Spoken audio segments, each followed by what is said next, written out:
supervisor tuh nanti jadi kayak apa ya, uh, pasangan hidup ya, pasangan hidup akademik ya. Maksudnya apalagi kalau untuk PhD ya, karena ini juga basic banget. Nah, untuk master pun juga sama gitu ya sebenarnya. Karena master itu, terutama master by research ya, master by research, kalau yang koso kan S1 dilanjutkan gitu ya. Kalau yang by research itu komunikasi dengan supervisor tuh mandatory gitu ya. Itu ya kayak kita udah kayak orang nikah harus klik gitu. Nah, untuk isinya itu kurang lebih sebenarnya mirip seperti pas research, karena kita di sini juga nulis motivation, cuma hanya research plan-nya kita harus nulisnya benar-benar jauh lebih detail.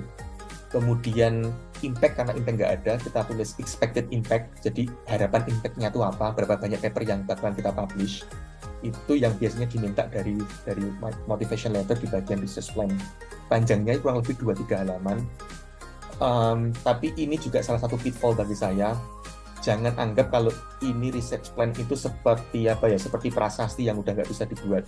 Jadi bisa saja waktu beasiswa kita bilang ini loh research plan saya, tapi ujung-ujungnya waktu kita eksekusi bisa aja masih bisa diubah. Jadi itu like it's not set in stone. Jadi bukan prasasti, jadi masih sesuatu yang masih bisa dibuat, yang masih bisa diubah.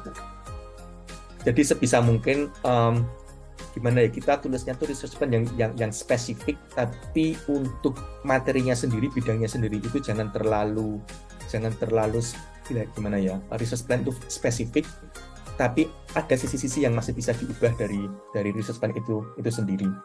So when I advertised the position, I got something like 100 kind of applications for a PhD and more or less 100 for the postdoc, and look at what is kind of recurring, like the trend that I observed was the amount of kind of applications that I eventually consider was more or less just around 10% out of the stuff that I receive, and there's a very specific reason for this, which I will talk about a little bit later on, and it has to do with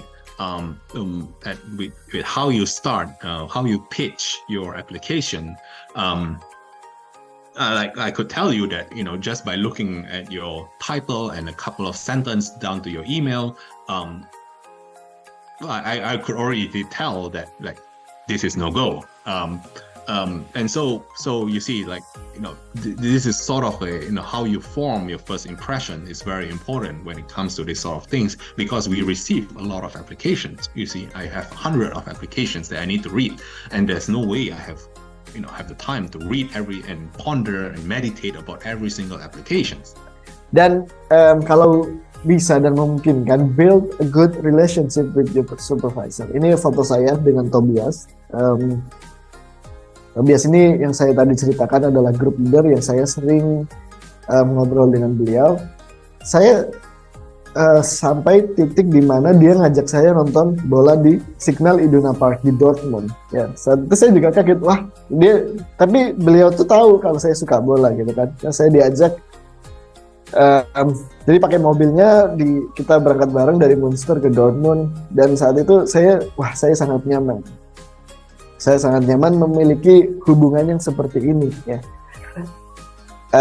Karena at the end, PhD student and supervisor, they both will grow together personally and professionally.